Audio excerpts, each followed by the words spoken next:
Oi,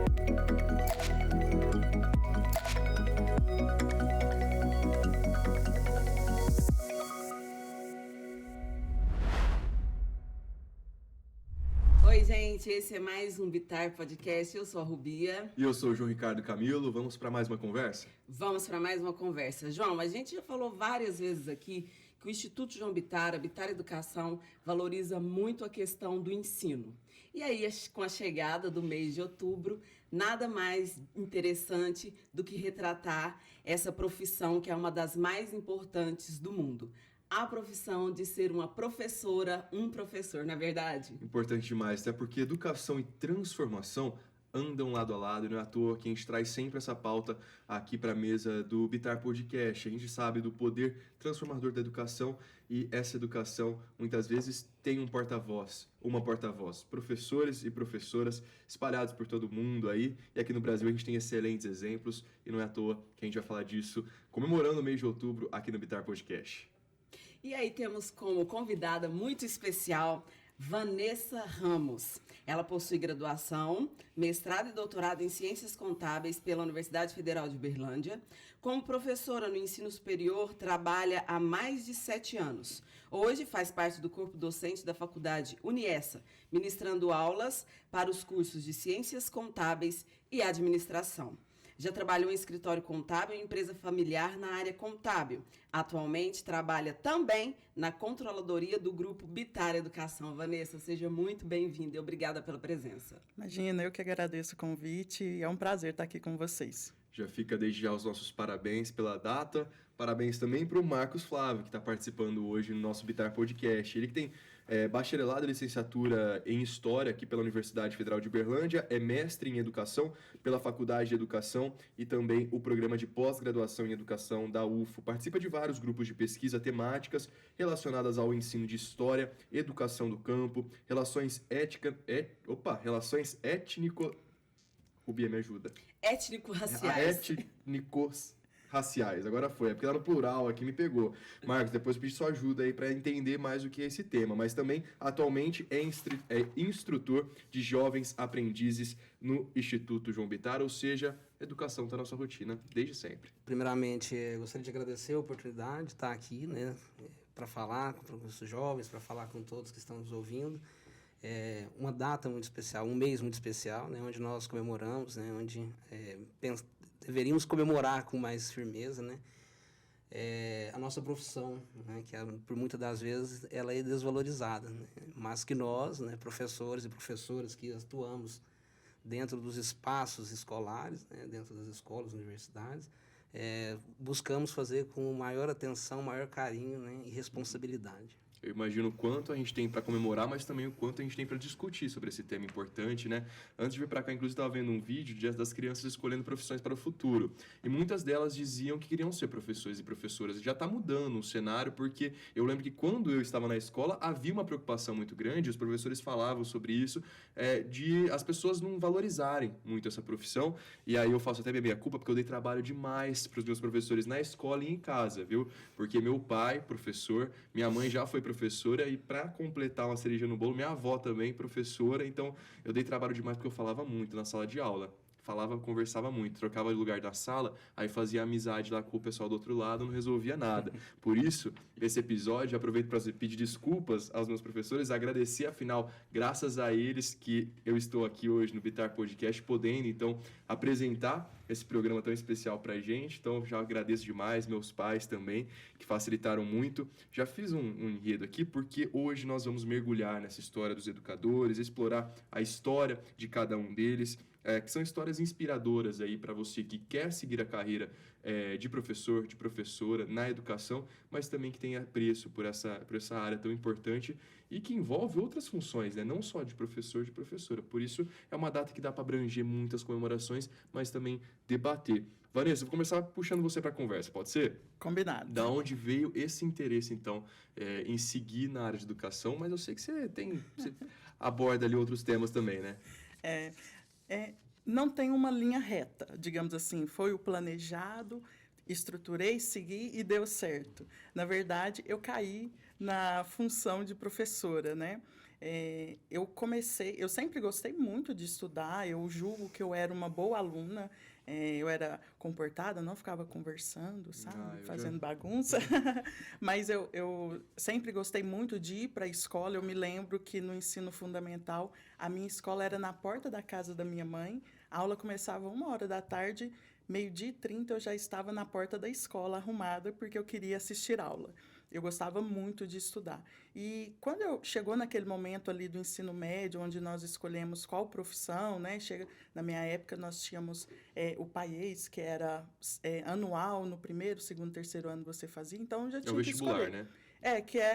Tem o vestibular, tinha um vestibular depois do ensino médio, mas tinha o PAES também, que eram etapas, e essas notas eram somadas, e se a nota fosse suficiente, você seria aprovado para aquele curso. Então, já vinha aquela pressão, o que fazer? Eu não tinha nenhuma inspiração até então, nunca quis ser médica, nunca quis ser advogada, nunca quis ser nada, assim, claro, na minha cabeça. Jornalista? Não. Atriz? Não passou. E então eu assim, poxa, o que eu vou fazer? Eu assistia muito jornal na hora do almoço. Aí, tá vendo? Já tinha um pezinho lá, vai. E aí sempre tinha, né, aquelas vagas ofertadas. Nossa, tem ali uma vaga de contador, auxiliar de contabilidade. Peraí, isso aí parece ser interessante, né? Me chamou a atenção. E aí eu fiz. Minha primeira opção de curso foi para contabilidade, porque sempre gostei também de estudar, mais especificamente números. Eu sou uma pessoa dos números, né? Não passei. Aí eu, poxa, né? Não passei, não deu certo. E eu me lembrei de uma coisa que eu gostava de fazer em sala de aula, que era estudar matemática. O que eu fiz? Vestibular para matemática. E passei. 1 ano de graduação de matemática, mas por outros motivos eu tive que sair do curso, que era integral, né? Então, depois desse 1 ano, o integral não está encaixando bem na minha realidade. Eu fui e voltei, resgatei aquele meu interesse inicial por contábeis e estudei novamente para passar no vestibular, passei, né? Consegui. E como o curso de contábeis, ele é um curso de bacharelado, ele não é um curso de licenciatura, como leva para as demais profissões que são os professores. Então, assim como os demais colegas, estava ali no 3º período já fazendo estágio, indo para escritório. Então, trabalhei um pouquinho em escritórios, depois fui para uma empresa familiar, sempre na área contábil, e até então não tinha esse interesse de ser professora. Até que, né, lá no finalzinho do curso, eram 10 períodos, no 8º período me deparei com uma professora, né, a Graciela, e ela me convidou. Naquele momento eu tinha que escolher uma orientadora para o TCC, sabe? O trabalho de conclusão de curso. E a gente conversando, eu apontei que eu tinha interesse que ela fosse minha orientadora. E ela é uma dessas professoras carismáticas, que fala com você com os olhos brilhando, que faz questão de dividir o conhecimento. E eu fui me encantando, ela foi me convidando para fazer pesquisas, fazer artigos científicos, participar de congressos. Então, ali eu comecei a fazer pesquisas científicas e produzir artigos. E, paralelo a isso, trabalhando em uma empresa familiar no setor administrativo. Então, comecei com essa pesquisa acadêmica e, nesse momento, surge o curso de mestrado na UFO também, de contabilidade. Falei, bom, então, já que eu estou pesquisando, estou gostando, e se eu tentar o mestrado? E aí foi aí que eu terminei a graduação, fiz o processo seletivo e passei para o mestrado. E a partir daí eu comecei a virar os meus olhos para a docência, né? E o mestrado, ele te dá todo o suporte, todas as disciplinas que, digamos, que completa a formação para você ser o professor, né? Então, a partir daí, comecei com esse interesse, desenvolvi cada vez mais, né? Na verdade, o interesse já estava ali instalado, mas então fui desenvolvendo aquelas habilidades que professores precisam ter, não só conhecimento técnico.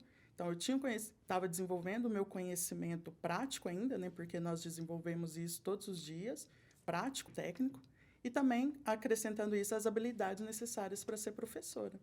Concluí o mestrado, são 2 anos de curso, dissertação, pesquisas, né? Aquele socorro todo. Ai, meu Deus, sem dormir. E então, eu comecei, logo que eu terminei o mestrado, comecei a ministrar aula e vi que era isso que eu queria, né? No curso superior. Gostei muito, gostava muito da dinâmica de sala de aula. E aí veio também com isso o interesse de fazer o doutorado, que eu terminei recentemente. E educação ao longo aí de tantos anos, né? E continua. Já tem planos aí para...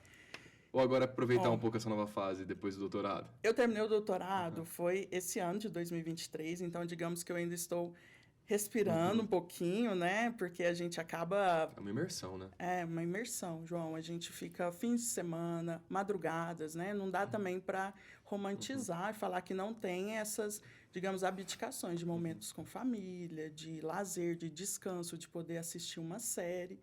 Essas são escolhas. Então, você abre mão disso. E eu quis ficar um pouquinho parada antes de pensar num pós-doc, né?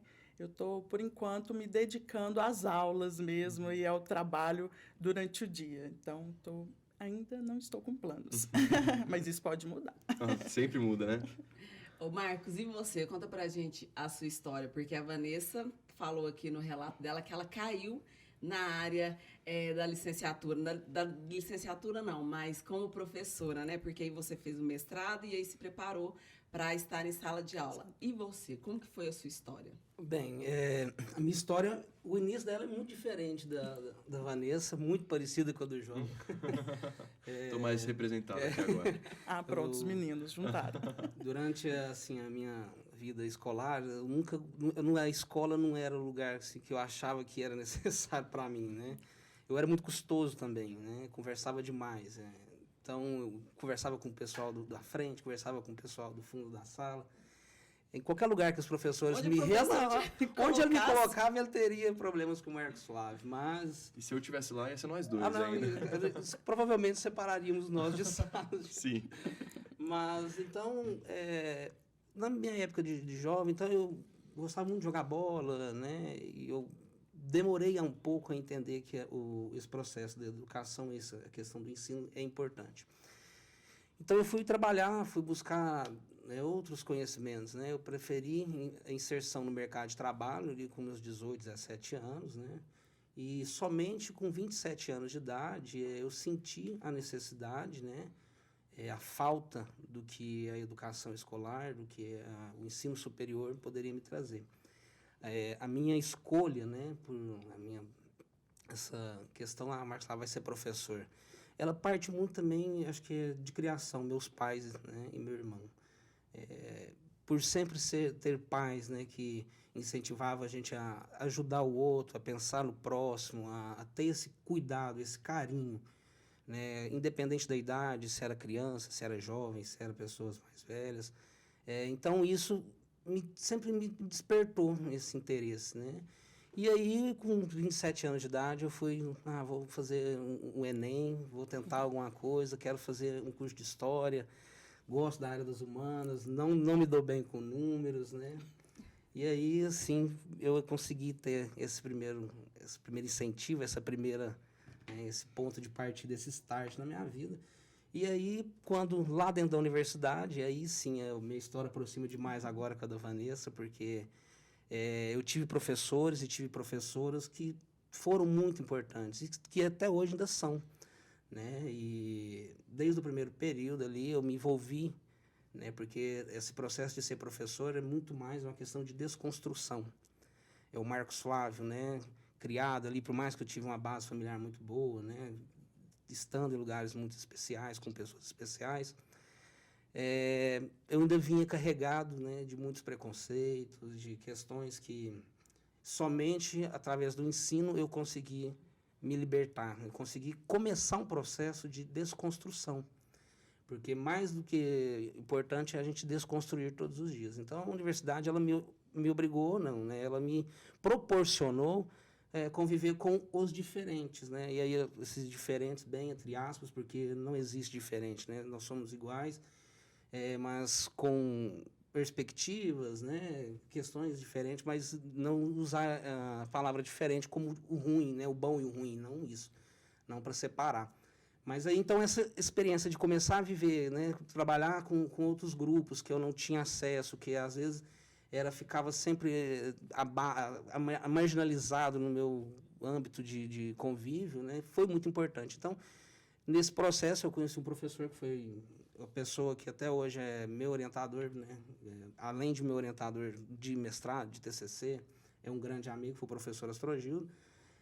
Ele possibilitou, através dele, eu conseguir, né, a perceber que nós, enquanto, né, no processo de formação ali, inicial da graduação, eu poderia ser muito mais, né, para os jovens, porque a gente trabalha com os anos finais do fundamental, né, e o ensino médio, pensar nessas questões. Então, pensava, vou ser professor, mas eu quero ser diferente, eu quero possibilitar para esses jovens, né, uma educação diferente, né, compreendendo todo o dinamismo que acontece dentro do espaço escolar. Então, o Astrogildo, ele me incentivou muito, né? Então, eu fiz uma graduação muito boa.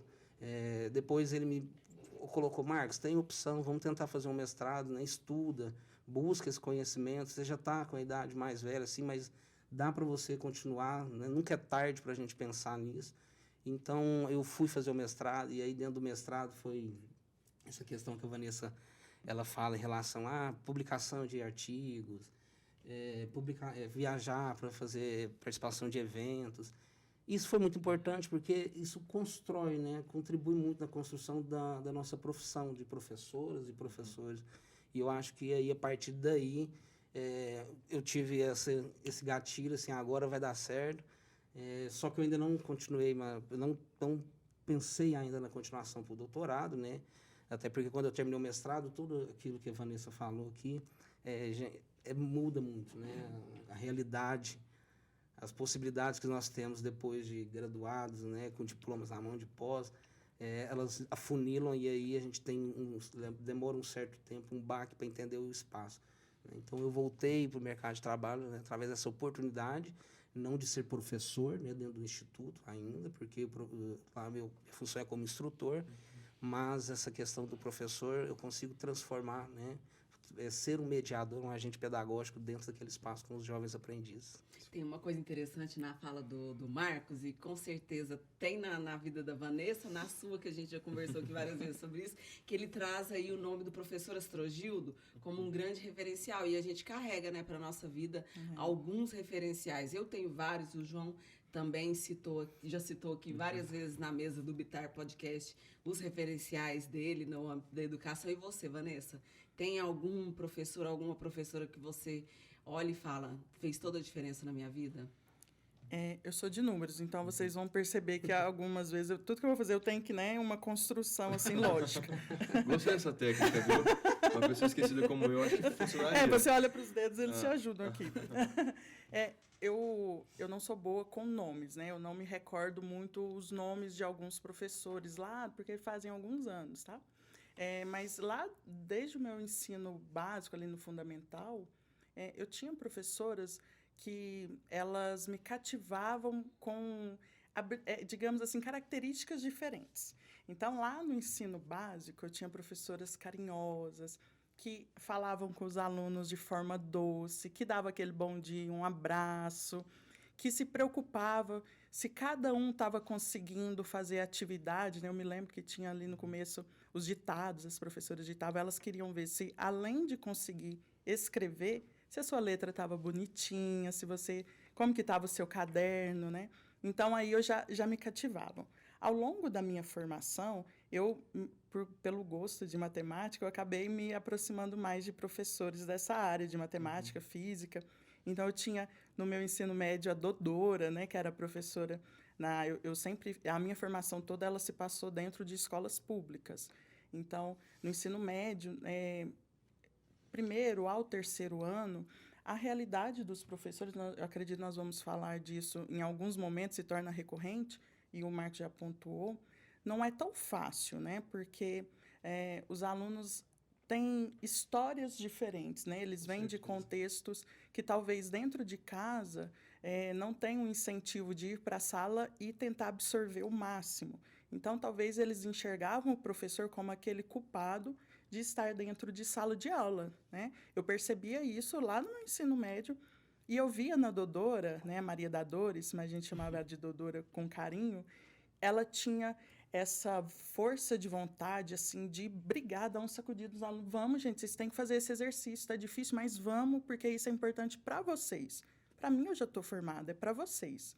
Então, isso me impactava também. Então, fui carregando aquela professora doce lá, né, que era a Badinha, lembrei que o nome dela, e a Dodora no ensino médio. Na graduação, eu tive excelentes professores e, por ser graduação, mestrado e doutorado na mesma instituição, coincidiram muitos professores nesses 3 momentos, mas tinham aqueles professores que a gente tinha mais proximidade. A Graciela, que eu mencionei, que eu acho que ela foi um divisor de águas para mim escolher esse caminho, mas eu não posso deixar de mencionar no mestrado o meu orientador, que foi o professor Gilberto, que é um professor que carregava tudo isso que eu via lá no meu ensino fundamental, da doçura e também da cobrança, ele e a minha orientadora no doutorado, que foi a professora Edivalda.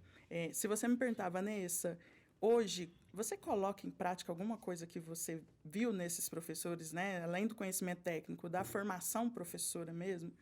Eu acho que eu tenho muito, um pouquinho de todos. Mas a Edivalda, que foi a minha orientadora que passou comigo o doutorado, claro, eu já conheci ela ali desde a graduação, eu tenho uma relação mais próxima com ela e eu aplico muito o que eu aprendi com ela, de forma indireta e de forma direta também, né? E também acaba que os amigos professores a gente absorve alguma coisinha, mas são esses. Mas é justamente, eu vou pegar esse finalzinho da sua fala aqui, eu achei muito importante. Para além desse processo de formação, quando nós temos esses espelhos, né, que nos direcionam bastante em relação a isso, os amigos, né, e aí eu acho que olhar o nosso amigo, a nossa amiga professora, professor, e se espelhar, né, na maneira como eles trabalham, e aproveitar o que tem de bom, né, é muito importante. Eu tenho amigos, assim, né, da minha área, de áreas em comuns, que eu considero, né, muito importante, porque cada um trabalha tem a sua maneira didática diferente, mas o propósito é o mesmo, né? O propósito é valorizar essas especificidades, né, de jovens, cada um no seu espaço diferente, porque nós não podemos colocar todo mundo, os alunas, tudo dentro de um lugar. De um mesmo pacote. Não existe, porque nós temos diversos lugares diferentes, né? O Brasil ele é muito complexo, é pluricultural, é multicultural. Então nós temos que pensar específico. E aí o trabalho do professor, né? O nosso trabalho como professor, né? No caso da Vanessa, o meu como instrutor lá dentro do instituto, tem um olhar, né, atencioso, um olhar onde eu preciso entender o que é esse jovem, o que essa jovem precisa, de que lugar que ele está vindo, de que lugar que ele está falando, né? Qual que é a perspectiva que ele tem, né? Então, assim, eu acho muito importante, né? Aproveitando o gancho de quando você fala de olhar os amigos trabalhando, então, assim, eu tenho amigos que são importantes, né? O Lucas da geografia, são 2 Lucas da geografia, Franciele da história. Cuidado para não esquecer ninguém. Cuidado no Mas comércio. são pessoas que a gente sempre está muito junto, a gente conversa, a gente compartilha, nós sentamos, né? Compartilhamos histórias, compartilhamos metodologias, compartilhamos desafios, porque desafios eles existem para todos, no como geral, e dependente de cada espaço escolar, o desafio ele ainda existe ainda mais ainda. Então, assim, é muito importante essa troca, né, com os colegas.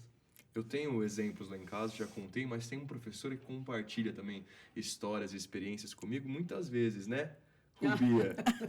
Ela é professora também, vocês sabiam? Que bacana! Sim, somos 3 aqui nessa bancada. Vou aproveitar para te convidar a contar pra gente um pouquinho das suas experiências aí, nessa parte tão importante da sua carreira. Eu vou, como eu já falei outras vezes aqui de experiência dentro de sala de aula, eu vou aproveitar para falar de professores que me marcaram, que tem uma relação direta aqui com a pesquisa que o Marcos Flávio faz em relação à relação étnico-racial. Eu me lembro de, na quarta série, um tempinho atrás, tá, João? Alguns aninhos atrás. Foi quando eu tive a minha primeira professora negra. E aquilo fez todo um diferencial naquilo que eu vivenciava. Também sou de escola pública. E aí, quando você pesquisa relação étnico-racial, esse é um marco que, com certeza, atinge várias crianças negras no Brasil, quando ela tem ali a sua primeira experiência com professoras e professores negros no enredo de não negros, né? Então, um beijo, professora Ivone, ela era professora regente, né? Da sala, que é aquela professora de português, matemática, ciências e literatura. e, assim, abriu o meu horizonte. Eu acho que a questão também de me tornar professora, que eu meio que caí na coisa de ser professora também, vem do fato de ver, né, grandes mulheres, assim, como a professora Ivone. Eu acho que, para hoje, esse é o meu relato de experiência, assim, nessa área. Demais, hein? Bonito. Eu acho muito importante, né, a Rubi chamar a atenção para esse ponto, né? Hoje, atualmente, eu participo do grupo, né, de pesquisas aqui do Instituto, da Universidade Federal de Berlândia, onde nós trabalhamos com essas questões da Lei 10.639, né? Conta pra gente o que é, só pra gente A Lei por dentro também. 10.639 de 2013, ela vem para tornar-se obrigatório o ensino, né? Da cultura africana, das questões indígenas nas escolas. Infelizmente, se a gente parar para pensar, tem que ter uma lei que nos obriga a falarmos dos nossos povos originários, das pessoas que realmente estavam aqui quando, né, houve a invasão mesmo da Algo chegada que deveria ser europeia. orgânico ali, né? Tratar Sim, desse tema. não é. Então, assim, a gente busca realizar estudos nessa área, né? Então, hoje, né, dentro dessa pesquisa, só para falar um pouquinho da pesquisa rapidinho, por exemplo, a gente está a gente está buscando conhecer dentro das universidades federais do estado de Minas Gerais onde realmente essa lei ela está aplicada, onde ela realmente acontece nos cursos de formação de pedagogia. Ela completou 10 anos agora, então. Isso. E aí, se você para você ver, né, nessa primeira etapa nossa, quando você faz o levantamento de olhar as emendas dos cursos, as faculdades, você fica meio em choque. Uhum. Porque, apesar da obrigação, né, da obrigatoriedade de ter que ter ali, ainda passa, né, as pessoas... É uma disciplina qualquer ali no meio de um monte de disciplina importante, mas assim, a gente precisa de valorizar mais. Outra questão que a Rubi chama atenção é a questão de identificar, né? A Rubi viu lá na professora dela lá, uma professora negra, e isso é muito importante, essa questão de você se sentir representado. E isso dentro dos espaços escolares com os jovens, a gente consegue ver muito. Né? Então, você ainda consegue... E aí, você sai somente do espaço escolar. Você tem que ver isso dentro de tudo, né? Você vai falar de política, você procura o negro, você vai falar do jornalismo, você procura uma referência negra, né? Uma referência de uma pessoa da pele negra, da pele preta, porque isso é o que nos move, né? É o que faz as pessoas terem interesse. A Maju Coutinho, né? Uma pessoa que surgiu ali falando do tempo. Então, você vê jovens que começaram a se identificar com ela, né? Eu sendo jornalista, eu também consigo alcançar ali. E, dentro disso, a gente passaria aqui horas e horas citando exemplos, né? E aí a gente, né, não perderíamos tempo, né? Mas a gente teria que ter mais tempo para falar. Mas é muito importante. Então, a questão da lei, né, de trabalhar com a Lei 10.639, ela é importante tanto lá dentro da escola, né, nos espaços escolares, e aí também eu busco muito levar essas discussões para dentro do instituto, lá com os jovens aprendizes, porque ali, principalmente, nós precisamos de valorizar essa cultura, né? Nós não precisamos de tratar ela como algo retrógrado, algo ruim. Pelo contrário, você tem que valorizar a sua pele de cor, a sua cor negra mesmo. A gente já quer um episódio do Bitar Podcast para tratar desse tema, hein, Rubi? Eu acho interessante. Já vamos avisar aqui, já Sara, já anota aí.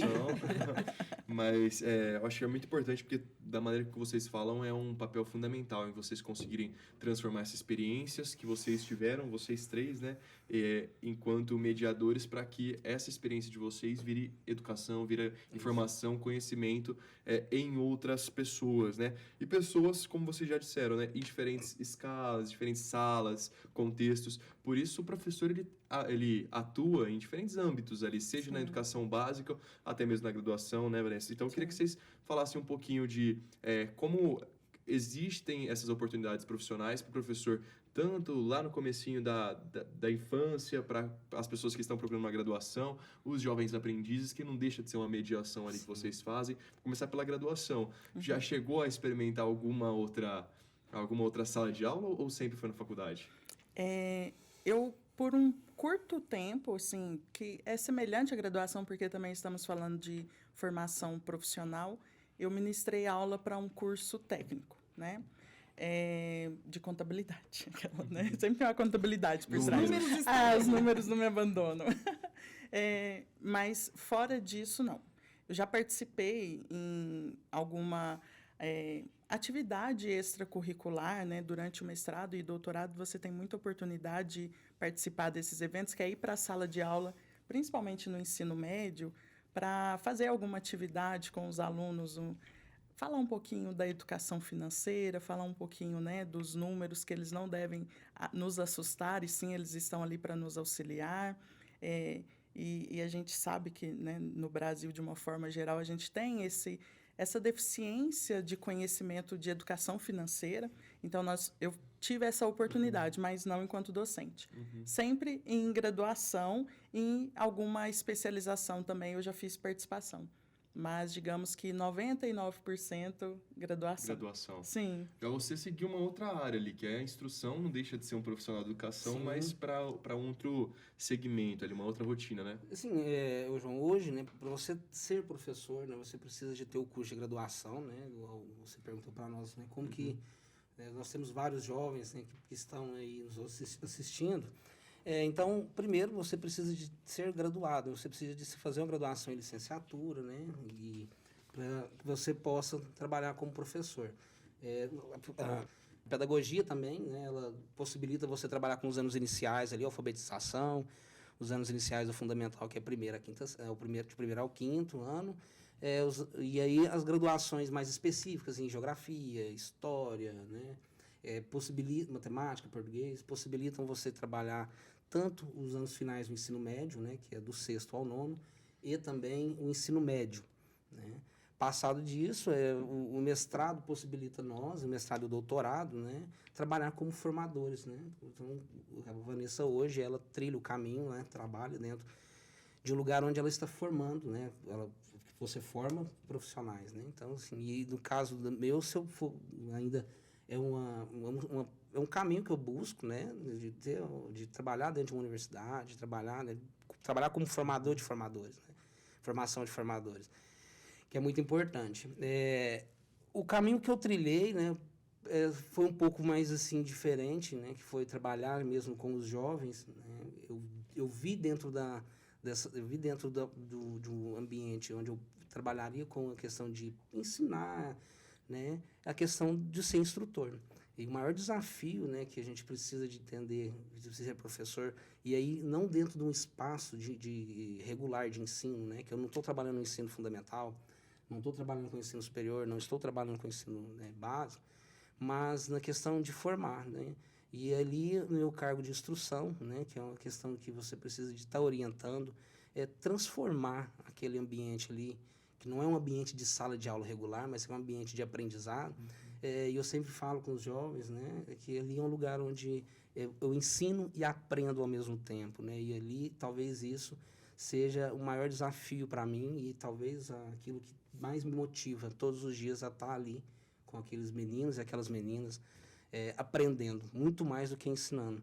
Porque nós trabalhamos com muitos temas, né? Nós temos temas que são obrigatórios para trabalhar em todos os cursos, né? Do laticínio, administrativo, varejo, retalhador bovino. E são temas que, por exemplo, muitas das vezes não está dentro da minha formação, né?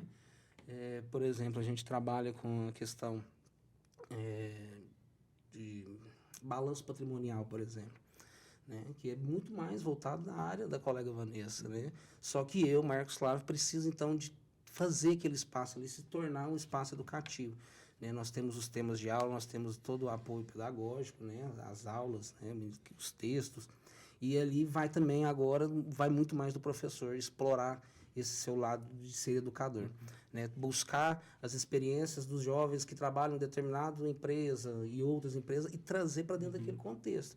Então, ou seja, ao mesmo tempo que eu estou ali ensinando, eu estou aprendendo, né? Eu aprendo com o conteúdo que me é disponibilizado, eu aprendo ao buscar mais, né, para levar para os jovens, e aprendo ainda mais quando isso vem de lá para cá, né? Quando faz o caminho inverso. Eu sempre brinco que a educação é uma via de mão dupla, né? Onde você ensina e aprende. A gente não tem uma via única que só eu ensino, o professor não é o detentor, é uma troca. Conhecedor de tudo, né? Não, Tá jamais. sempre também nesse desafio de aprender com os demais estudantes e aprender para poder estar ali nesse jogo de ensino-aprendizagem. E é legal, né? Porque todo professor já foi aluno, né? Sim. Então, de vocês, quanto de aluno vocês carregam hoje na função enquanto professores? Eu digo que... na verdade, eu penso, né? Eu acredito que muito dessa restrição, porque, né, o João comentou ali no início de que professor, a função de quando você é criança, tem muita gente que fala que quer ser professor, aí com os anos vão se passando, as pessoas se dispersam, né, desse gosto, acabam escolhendo outras profissões, talvez justificado pela remuneração, né, que é divulgada, assim, mas eu acho que o professor ele tem que mostrar para o aluno o quanto ele é importante na formação dele, técnica, intelectual, mas também ele ser aberto.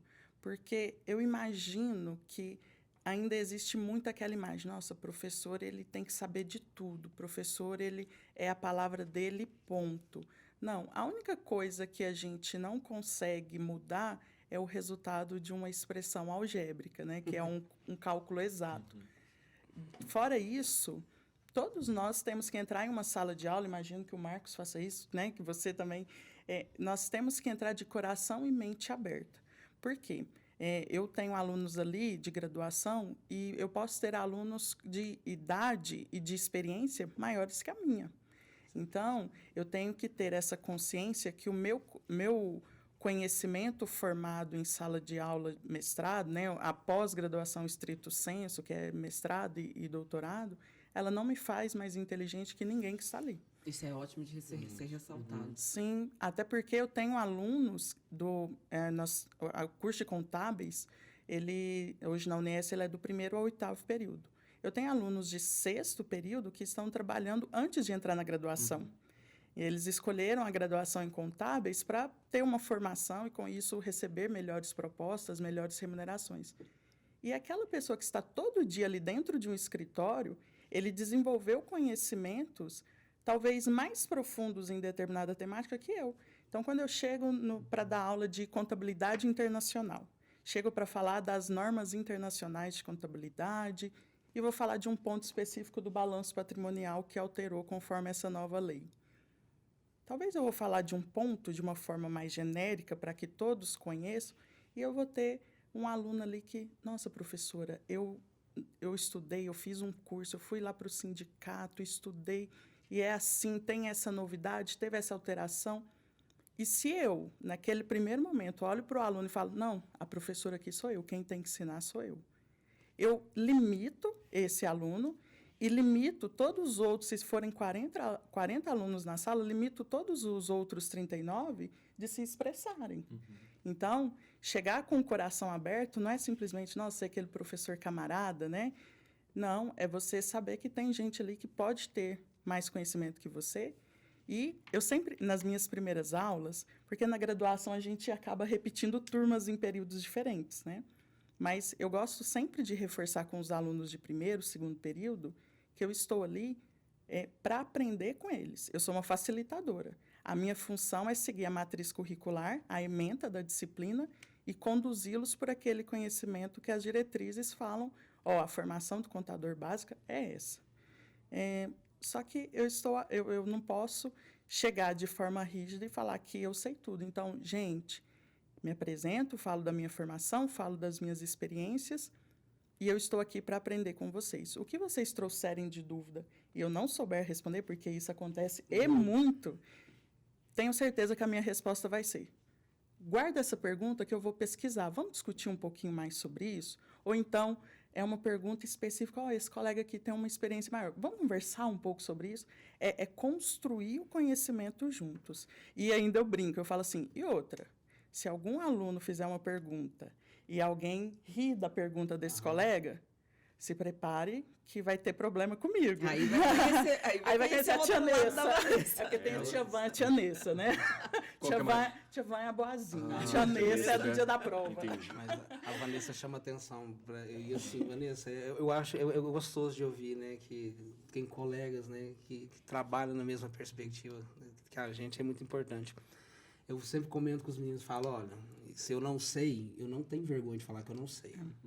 Principal, o professor não é igual a Vanessa disse, o professor não é obrigado a saber, né? Tudo.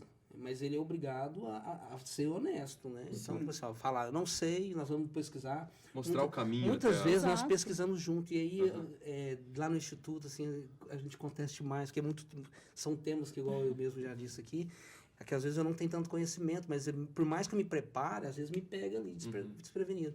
E aí, assim, eu busco hoje, né, a utilizar, como se diz, que é um problema, mas também que a gente tem que entender o uso da tecnologia, a questão, por exemplo, do próprio celular. Né? O celular é uma coisa que é um objeto que te causa N problemas. Mas então nós, professores e professoras, instrutores e instrutoras, que estamos ali, nós precisamos o quê? Fazer que aquilo ali se torne... Potencializar aquela transformar aquela ferramenta ali numa ferramenta pedagógica. Então, se nós não sabemos ali na hora, vamos pesquisar. Então, nós pesquisamos juntos. Isso acontece tanto com temas e com palavras, né? Porque muitas vezes você está ali dando aula, você vê uma palavra que eu sei e que ao fazer uma leitura eu sei que eles não estão entendendo. Então, vocês conhecem a palavra? O que é a palavra? Não, então vamos lá. Anotem aí. Daqui a pouco, no final da aula, a gente pega, abre o dicionário. Né? Eu falo muito essa questão de quanto que o dicionário online ele é uma ferramenta que a gente tem que usar. Na minha época de escola, se eu falasse que não sabia, a professora falava, desce lá na biblioteca, pega lá o dicionário, traz aqui para a sala. E como mudou rápido, né? No meu ensino básico, o dicionário era obrigatório. Você tinha que acompanhar as aulas com o dicionário no canto da mesa para caso precisasse ali, você consultasse. E sobre até essas metodologias, porque eu vejo quanto mudou lá do meu ensino fundamental 1 para o ensino fundamental 2. Na minha época, inclusive, foi bem naquela transição entre pré-jardim, quando virou primeiro ano, eu peguei uma parte disso. E até a faculdade e continua se transformando, principalmente depois da pandemia, que foi um período muito difícil, né, para a educação, no sentido de já era desafiadora a nível global o momento que o mundo passava e vocês transformarem aqueles desafios que tinha na sala de aula frente a frente com o aluno, agora separados a uma distância pela ferramenta do computador. Eu acho que a gente felizmente superou bem essa fase, está superando, ainda pagando uma continha ali que infelizmente faz parte daquele momento, mas já estamos vivendo um novo período. Mas só para a gente deixar e marcar esse podcast também com esse momento importante, onde vocês foram protagonistas de uma fase muito importante, foram necessários ali, essenciais, queria que vocês falassem um pouquinho do aprendizado que vocês tiveram junto deste período, até para que algo que métodos que eram utilizados nesse período à distância que ficaram para vocês até nessa relação com os alunos. E uma coisa muito importante que eu queria falar nesse momento é a relação do professor com o aluno, além do conteúdo, né? De ter aquele olhar humano, empático para a vivência que aquele aluno está tendo, não só na escola, mas os desafios que ele tem às vezes em casa e tudo mais, e o professor acaba sendo acumulando essa função de poder dar essa assistência, né? Um ponto de apoio, né? Um ponto de apoio. João, eu vou, assim, a partir disso que você está falando, da importância, né, passarmos por esse momento, né, e estarmos nos reconstruindo agora, é importante, também é desafiador, só que eu vou falar assim, eu vou chamar a atenção que a pandemia, esses anos, né, que o aluno não pôde frequentar os espaços escolares, né, a escola, e que teve ali, muitos tiveram o primeiro contato com a tecnologia, né? A primeira vez, aula pelo telefone, muitos não têm a condição de ter o telefone, muitos não tinham a condição e também continuam não tendo a condição de ter o acesso à internet. O contato físico, ele deixa lacunas, a falta desse contato físico. Eu vou falar um pouco do resultado que eu encontro isso dentro do Instituto. Então, ali, para estar lá no Instituto, os jovens precisam de estar matriculados no ensino médio. Então, são jovens de 14 a 24 anos. Então, infelizmente, você tem jovens que a alfabetização deixou a desejar. Não sabem escrever, estão com dificuldade de fazer leituras. E aí, o papel nosso é humanizar esse processo de aprender, né? De ensinar, principalmente nesse caso. E assim, a gente encontra dificuldades. Se o jovem está ali e não está sabendo ler, não está sabendo escrever corretamente, é obrigação minha enquanto instrutor, né? É obrigação nossa, instrutores e instrutoras, termos esse cuidado de ensiná-los, né? Porque se a gente não ensina, a gente vai continuar empurrando, né? E lá na frente isso marca muito. Então, assim, eu acho que foi desafiador, sim, né? Só que ainda nós ficamos com essas lacunas, né? E precisamos, né, muito preenchê-las. Eu acredito que isso acontece tanto com os jovens ali de 14 a 24 anos, né, com os adultos, né, que também estão na universidade. Sim, foram vários desafios, né? Primeiro que, na minha opinião, acho que essa explosão do uso da tecnologia para a condução de aulas, ela já estava para acontecer faz um tempo. Porque esse assunto, né, e eu acho muito bacana vocês colocarem esse ponto, esse assunto do uso da tecnologia em sala de aula, eu acompanhava isso lá no finalzinho da minha graduação, lá no mestrado, já vinha algumas disciplinas, por exemplo, disciplinas que nos colocaram de frente a metodologias ativas, falando dessa preocupação do uso de tecnologia em sala de aula. Então, não dá para você conter, eu posso falar que 99,9% dos meus alunos são adultos acima de 18 anos, eu não posso chegar para um adulto de 18 anos e falar assim, olha, desliga seu celular, guarda no bolso e não usa durante a aula. Ele pode estar usando aquele celular por um motivo totalmente de distração, está jogando, está conversando com o crush, né? Está ali brincando, falando com outro aluno dentro da sala de aula, fazendo piadinha. Ou também pode ser por uma questão, professora, não posso desligar porque a minha mãe foi internada hoje, eu estou aqui acompanhando para ver se ela conseguiu atendimento, como que está o caso dela. Ou então, professora, eu deixei meus filhos em casa sozinha, aí eu fico aqui acompanhando, qualquer coisa eles me chamam, eu tenho que levantar aí. Então, de novo, eu não posso ter uma ação repreensível, falar, não, você não vai usar. É entender que a tecnologia existe, está no celular, está no relógio, né, que está no ouvido, e a gente tem que se adaptar. Se a gente está falando de educação, nós estamos falando de adaptação, certo? Então, isso iria explodir. Explodiu na pandemia. Só que quando essas coisas acontecem de uma forma abrupta, agora, eu tinha começado o semestre, primeiro semestre de 2020, tinha as disciplinas, as aulas, né, as salas que eu iria ficar, tive a primeira semana de aula, na segunda semana, todo mundo para casa. Vai ser remoto. Opa. E essa tecnologia vai ter que ser usada. Essa tecnologia vai ter que ser usada. Não, mas espera aí, tem aluno que não tem celular, tem aluno que não tem internet, tem aluno que não tem computador. E mais, uma coisa que às vezes a gente pensa assim, nossa, será que o aluno vai dar conta de acessar o link para poder assistir a aula? E o aluno que dentro ali do ambiente que ele tem, ele não tem um quarto, porque para mim era muito confortável. Eu entrava dentro do meu quarto, fechava a porta, estava ali a minha mesa, o meu notebook e silêncio, né? Se tivesse alguém em casa, eles fariam silêncio para acompanhar. E quando o aluno não tem essa estrutura? Quando é uma mãe que está com os filhos ali toda hora chamando a mãe, deixa eu ver a professora. Diversas vezes eu tive visitas ilustres de filhos, de gatos, né? De campainha do iFood. Mas, assim, e é você entender. Não dá para você ser combatente de falar assim, olha, eu quero silêncio, eu quero que você ligue a câmera do seu computador para me ficar vendo se realmente você está assistindo a aula. Não dá para ser assim. Eu poderia agir dessa forma? Poderia. Qual que seria a resposta do meu aluno? Não sei, talvez ele iria... então, já que eu não consigo, vou sair do curso. Eu não dou conta. Então, foi de uma forma muito jogada. Jogada que eu digo de imediatismo. É para já. Então, nós adaptamos.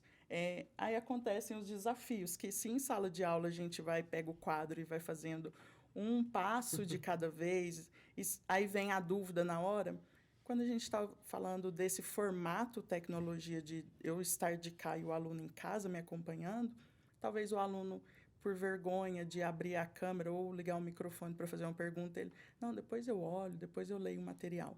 Então, existem sim, os prejuízos que foram essas lacunas. O Marcos falou da formação base que veio, mas também do próprio curso ali que ele estava fazendo e deixaram passar dúvidas por essas dificuldades de comunicação. Mas, fora isso, também eu acho importante voltar nas questões das metodologias ativas, que são ferramentas que eu acho que hoje nós, enquanto docentes, não podemos abrir mão. Temos que ter muito cuidado na forma de aplicar, quando for escolher o tipo, porque nós temos diversas metodologias, mas são ferramentas que a gente não pode deixar de fora mais. Antigamente, na minha época, eu sentava na minha carteira, pegava meu livro, meu caderno, olhava para a professora iria falar e eu era uma aluna passiva, anotava, fazia o exercício que ela pedia. Ó, aqui é para colorir de verde, colorir a árvore de verde, as folhas, e marrom o tronco. Eu não discutia, né? Isso, assim, é uma personalidade talvez minha, mas era a época. Só que as transformações foram acontecendo. Hoje os alunos não têm mais esse caráter passivo. Tem aquele grupo de aluno que vai aceitar o que você fala e tem aquele aluno que vai ser participativo. E que questiona. Ele é o questionador. A gente fala tanto de que o profissional tem que ser proativo, e se o professor dentro de sala de aula não dá esse espaço, né, qual que vai ser o profissional proativo? Vai só colocar no currículo, porque na prática ele não vai ser mesmo. Então, se eu tenho uma turma, aí são vários fatores, eu tenho que verificar qual que é a disciplina, o que essa é uma disciplina mais teórica, é uma disciplina que tem mais cálculos, qual tipo de metodologia eu posso aplicar? Eu posso aplicar aqui um storytelling, eu posso aplicar aqui uma gamificação, já que os alunos aqui gostam de celular, vamos colocar um joguinho para eles acertarem, vamos incentivá-los. Tem que verificar também, eu acho interessante, é uma coisa que eu sempre estou discutindo com os colegas da área, que é o perfil do discente. Não adianta eu ter uma disciplina, nossa, essa disciplina vai encaixar o storytelling perfeitamente. A turma, a quantidade de alunos vai ser perfeita. Conta pra gente o que é o storytelling. Eu achei que tivesse no jornalismo, mas agora, tá vendo como as nossas áreas estão próximas? Tecnologia. Gamificação, tudo tem na comunicação também. Sim, é porque talvez na área de ciências contábeis e outras áreas de gestão, essas novidades tenham sido seguradas por um tempinho maior, né, que já estavam sendo desenvolvidas em outras áreas. Mas é uma metodologia em que você vai contar algo de forma mais criativa, em produção de vídeos, em produção de histórias. Então, poxa, eu vou falar de um assunto super chato, que é a alavancagem financeira. Vou chegar na sala e vou falar assim, olha, gente, a alavancagem financeira é uma forma da gente fazer uma empresa crescer e isso. Não, eu vou aplicar a teoria e vou trazer historinhas. Falar assim, olha, tem o caso da Luísa. Luísa era gestora de uma empresa. A empresa dela estava passando por determinadas dificuldades. Ela, então, solicitou o seu contador, o seu controller, os resultados, os relatórios. Em cima desses relatórios, ela foi olhar os números. Então, é você trazer mais ilustração para aquilo que é muito... São caixinhas, faz isso, faz aquilo. Não. Vamos ver de forma mais ampla todo o contexto. De uma maneira talvez mais criativa. Desenvolver a criatividade dos alunos, porque olha só como as coisas se casam, né? A gente fala tanto dos soft skills e hard skills, que são as habilidades e competências que têm que ser desenvolvidos nos alunos. E como que a gente está desenvolvendo isso em sala de aula? Com a mesma forma tradicional? Exato. Não é só... possibilidades, com né? tantas outras possibilidades. Então, essas metodologias não são fáceis de serem aplicadas. É mais um desafio, eu acho, para o professor enxergar tudo isso. Será que esses alunos vão participar? Então, fazer o plano de aula, ver qual metodologia aplicar, conhecer o perfil dos seus alunos. Não, esses alunos são participativos, eles gostam de conversar, vai dar certo. Se não der certo, vamos encaixar de uma forma, porque também tem que incentivar. Não é só porque eu senti, não vai dar certo que eu não vou aplicar. Não, vamos tentar dar uma forçadinha aqui para eles, explicar. Nossa, eu repito com tanta frequência, gente, apresentar. Ai, que dificuldade. Eu não sou muito adepta ao seminário, que é uma metodologia ativa, né? É porque o seminário, em algumas disciplinas, acaba sendo aquele. O aluno levanta, o grupo levanta, 3, é um grupo de 5, 3 fizeram, outros 2 estão lá assim. Vanessa, eu apresentava 12 seminários, mas eu fazia uma prova. Eu amava seminário, cara. Talvez por isso você escolheu o Tá jornalismo, vendo? né? Explicações pra isso? Tem. Adorava fazer trabalho em grupo. Mas é o perfil. Apresentar na frente da sala, pra mim, nossa, eu fiquei Tava em casa.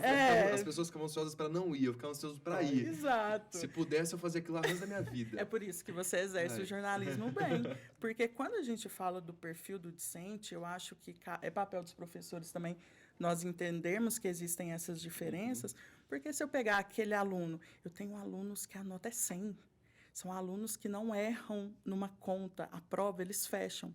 Mas você coloca eles para apresentar um trabalho, um PowerPoint, ele vai levar um papel, vai ficar Quase tremendo. desmaia. Ele vai se sentir tão... como se ele estivesse sendo apontado ali na frente, que você pode estragar o desenvolvimento de um aluno, né? Impactar de forma negativa. Afastar ele do ambiente. Exatamente. Aí ele vai falar, não quero ir para aula, porque eu vou lá para... Porque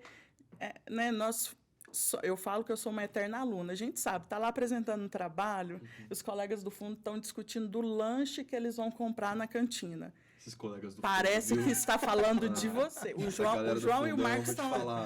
Vou te falar, Marcos. Por isso ficamos aqui, Aí, tá né? vendo? Não é à toa. Não é à toa. João e Marcos estão lá pensando, nossa, nós vamos comprar coxinha ou Ou não enroladinho de vamos almoçar? presunto Eu tô mussarela? pensando, a Vanessa me olhando aqui, ela pensando assim, nossa, ele lembra tanto tal aluno.